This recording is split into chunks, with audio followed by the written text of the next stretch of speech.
Bienvenidos, nos volvemos a encontrar en estas conversaciones sobre la alegría de la mano de la exhortación del Papa Francesco Evangelii Gaudium, en la que él nos está, casi voy a decir, dando una sacudida, sacudiéndonos, para que redescubramos, despertemos, nos sacudamos la pereza y volvamos a descubrir cuál es la autenticidad del Evangelio, qué es lo que supone el encuentro con Jesucristo y a qué es a lo que Jesucristo llama a su Iglesia, que la llama a convocarse para luego ser enviada.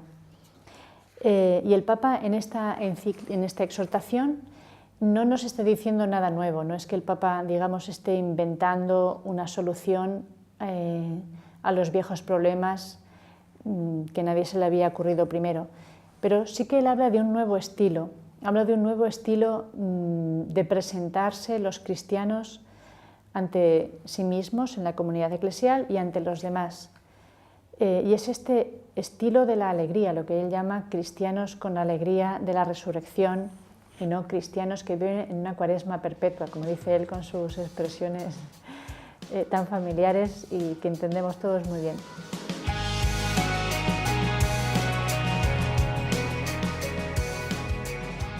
El Papa está esperando ese nuevo estilo, no de cristianos desencantados, por así decirlo, o cristianos demasiado, digamos, apoyados solamente en sus propias posibilidades y que evidentemente observan que no pueden hacer nada o que no hay nada que hacer o que todos los condicionamientos son contrarios. En este último punto de la presentación de su exhortación, el Papa nos va a hablar de este nuevo estilo, de esta, como él dice, eterna novedad. ¿Cuál es la eterna novedad? O, si queremos verlo así, ¿qué novedad existe en el Evangelio? ¿Todavía se puede esperar algo nuevo de la Iglesia?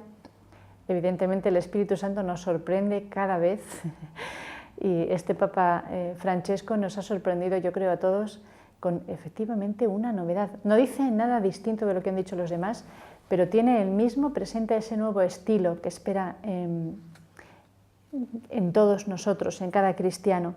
¿Cuál es la novedad? Pues la novedad es que Jesucristo, dice el Papa, sigue siendo el que va por delante. Con esa palabra que ha introducido, Dios es el que primerea, es el que va por delante y antes de que nosotros, digamos, demos un paso hacia Él, Él ya está dentro de nosotros para empujarnos a dar ese paso.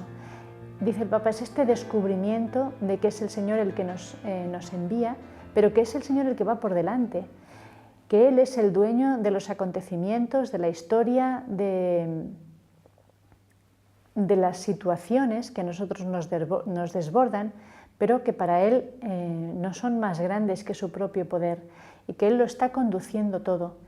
Que para cada época el Señor tiene una respuesta y el Señor prepara a los cristianos, prepara a los que Él mismo ha elegido y ha enviado.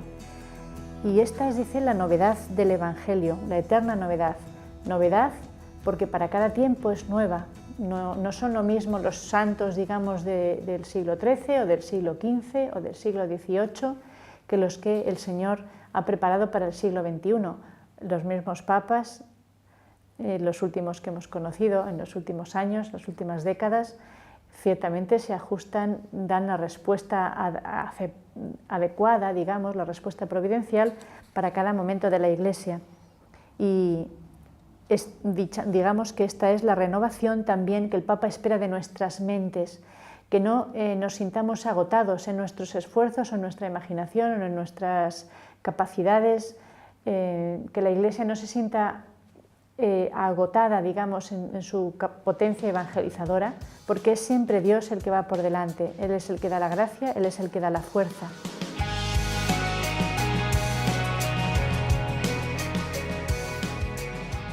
Si sentimos este agotamiento o esta incapacidad, esta impotencia, debemos renovar nuestro encuentro con Jesucristo, como decía él al principio, o también debemos descentrar la mirada de nosotros mismos y ponerla hacia adelante, donde Cristo nos precede. Es como un cambio de visión. En el fondo es fiarse realmente de Jesucristo, en vez de contar con nuestras propias fuerzas o hacer un recuento de nuestras propias fuerzas. Obviamente los discípulos de Jesucristo eran muy pocos cuando el Señor les confió la tierra entera.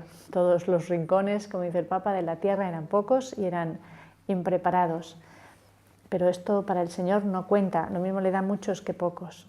Cuando nosotros sabemos que el Señor está con nosotros y que es Él el que tiene el protagonismo y el que tiene la solución y el poder de hacerlo, la Iglesia se siente mucho más libre de hacerlo. En toda iniciativa de la Iglesia, dice, debe manifestarse siempre que la iniciativa es de Dios. Y qué bonito, dice, esta convicción nos hace conservar la alegría, aunque no veamos los frutos inmediatamente. Esto no tiene, digamos, una mayor importancia. Si nosotros sabemos que se hace en nombre de Dios y que Dios sabe lo que está haciendo, nosotros ponemos nuestra alegría en precisamente seguir los pasos de Dios, que a su tiempo dará fruto la semilla o la palabra que Él nos ha pedido sembrar. Y dice el Papa, sin esta alegría, sin este descansar, por así decirlo, en la iniciativa que viene de Dios y en el poder de Dios, que es quien nos sustenta todo, sin esto no tenemos corazón libre, no tenemos manos libres, no tenemos mente libre para transmitir la alegría del Evangelio.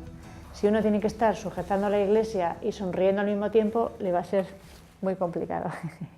La Iglesia lo sostiene Jesucristo, los tiempos los sostiene Jesucristo, nosotros solo se nos pide transmitir la alegría de su presencia, sabiendo que es Él el que nos sostiene a todos, a nosotros y a aquellos a los que nos llama a llevar su propia presencia y su propia palabra.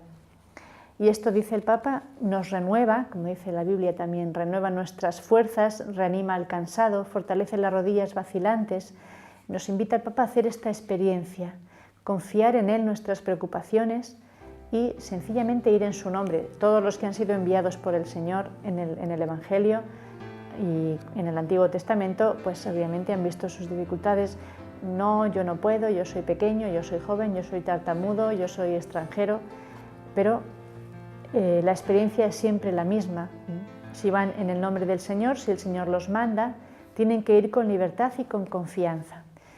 Solo así se puede transmitir la alegría, si no, es verdad, lo que uno transmite es la ansiedad o la preocupación o los agobios. El Papa nos invita como a despojarnos también de esta excesiva seguridad en nosotros mismos o inseguridad en nosotros mismos y dejar que Dios primeree, como le gusta a él decir, en este neologismo que dice que ha introducido.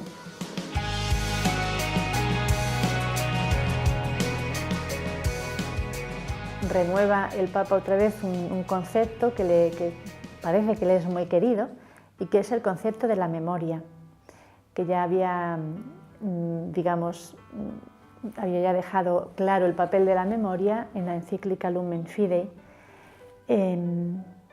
Habla aquí en esta exhortación sobre la memoria agradecida.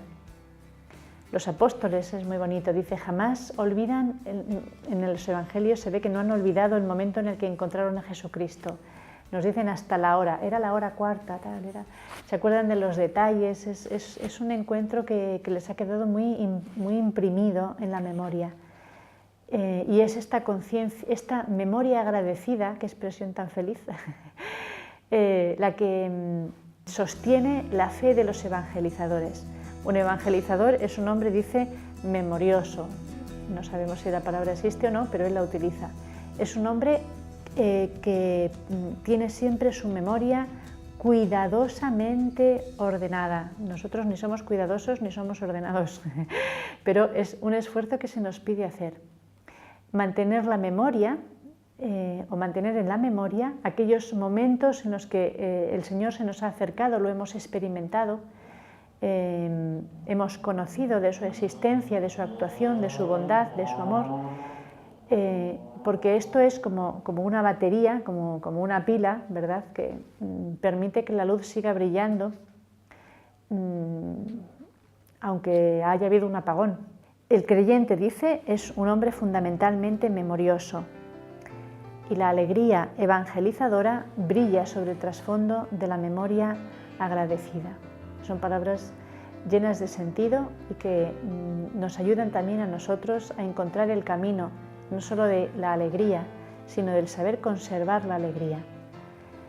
Rebusquemos en nuestra memoria para encontrar aquellos momentos como los apóstoles hicieron, en los que el Señor de alguna manera ha tocado directamente nuestra vida, para dejar que vuelva a brotar la alegría y la energía que nace de cualquier encuentro con el Señor.